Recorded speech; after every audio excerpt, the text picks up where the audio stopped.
interests of our dearest country to the protection of Almighty God. It was here, in this very chamber, that the Revolutionary War ended with the ratification of the Treaty of Paris, making this very State House our nation's first peacetime capital. Next week, we will add yet another important chapter to our state's history with the inauguration of Maryland's first black governor and first Indian American lieutenant governor. And I urge all Marylanders to join me in wishing Governor-elect Moore, Lieutenant Governor-elect Miller, and their administration much continued success in the years ahead. With this peaceful transition, we prove once again, here in this hallowed place, that our nation's founding principles still prevail. Tonight, I am overcome with gratitude for my great partner and friend, Lieutenant Governor Boyd Rutherford, for Maryland's amazing First Lady, my beautiful wife, Yumi, my entire family, the members of my cabinet, our governor's office staff, and every single member of the Hogan-Rutherford administration for their 8 years of dedication and for their incredible contributions and accomplishments. Most of all, I am grateful to all of you, the people of Maryland, for your heartfelt support, and in times of personal challenges, for your countless prayers. The honor of serving as your governor is second only to the honor of being your fellow Marylander.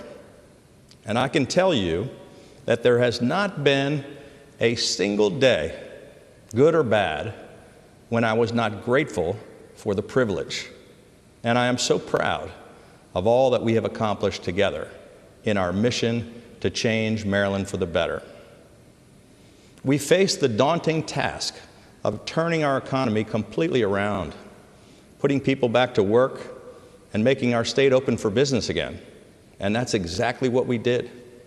We changed the entire mission of state government to be unabashedly pro-jobs and pro-business. We eliminated or rewrote thousands of job-killing regulations. We cut taxes 8 years in a row by $4.7 billion, putting all of that money back into the pockets of hardworking Maryland families, small businesses, and retirees. And we turned a $5.1 billion structural deficit into the largest surplus in state history. We ushered in the biggest economic turnaround in America, and we are leaving the state in a far better fiscal position than ever before in history. We made record investments in education 8 years in a row to better prepare our children for the opportunities of the future. We funded Chesapeake Bay restoration efforts at historic levels. We made generational investments in both roads and transit and in our ports and airports. We addressed the digital divide and strengthened our cyber defenses. We protected the health care coverage of Marylanders and provided lower insurance rates for the first time in a decade. We took unprecedented actions to protect those who protect us, our police, firefighters, and first responders. And we provided unwavering support for our National Guard, active duty military, and our veterans. In the face of unforeseen challenges, we rose to meet them with strength and resolve. When the worst violence in 47 years erupted in Baltimore City, we allowed for peaceful protests, but we immediately stopped the violence. When a once-in-a-century global pandemic upended lives and livelihoods, we marshaled a nation-leading health and economic recovery. These past 8 years have been a time of great accomplishment for our state. To put it simply, we did exactly what we said we would do. And I can honestly say that as I finish my second term, I have no regrets. But as always, in our democracy, there's some work that remains unfinished. Homicides and violent crime continue to surge in Baltimore City, and more must be done to get the most violent criminals off the streets. And while our administration led the fight for more accountability in the local school systems, more must be done to raise academic standards and to root out corruption and mismanagement, to ensure that every child in Maryland has access to a world-class education, regardless of what neighborhood they happen to grow up in. I call on leaders in both political parties to heed the will of the overwhelming majority of Marylanders and take urgent action to address these challenges. As I reflect on these consequential years in the history of our state, I am grateful not just for all that we've accomplished, but for the way we accomplished it. On that snowy day 8 years ago, when I stood on the steps of this State House to be sworn in as governor, I warned about the wedge politics and petty rhetoric being used to belittle adversaries and to inflame partisan divisions in America. I vowed that day that the politics that have divided our nation need not divide our state. And I'm proud to say that we kept that promise. Together, we lived up to Maryland's heritage as a state of middle temperament, and we enacted bipartisan, common sense solutions by advancing the best ideas, regardless of which side of the political aisle they came from. And while divisiveness and dysfunction continue to paralyze Washington, just up the road from our nation's capital, here in Maryland, we have already shown a better path forward. In his farewell address, as he completed his second term, President Washington warned Americans that left unchecked, partisanship would foster a spirit of revenge and lead to the ruins of liberty.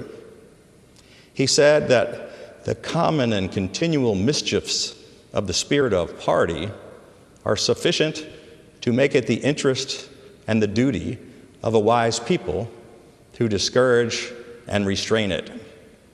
He was right, which is why I believe that more leaders in Maryland and across America must stand against the extremes and with the majority of the people. We can't let fringes and factions get in the way of getting things done and solving the serious problems. In Maryland, we have proven that this is still possible.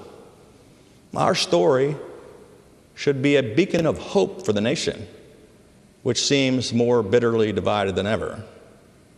America truly is at a critical turning point, one in which the very fate of our democracy could be at stake.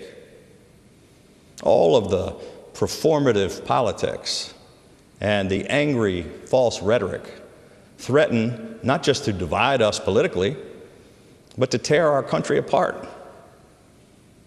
Toxic politics will not restore America. Only real leadership will do that.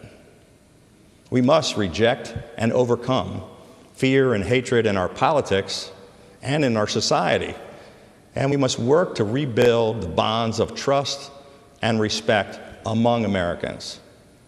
I recognize that this is a tall task, but we have already achieved the impossible. Tonight, in this sacred place, where the great experiment of American democracy was literally born, I will proudly say that my faith in this country and my optimism for her future has never wavered. And that's because of you, the people of Maryland, who I've had the good fortune to meet at ball games, businesses, and schools, downtowns, and main streets. I wish that all Marylanders and all Americans could see what I've been able to see up close every single day over these past 8 years. That deep down there truly is far more that unites us than divides us. So this one last time, from the bottom of my heart, thank you and farewell. Serving you has been the honor of a lifetime. Together, we truly have changed Maryland for the better. May God continue to bless the great state of Maryland and the United States of America.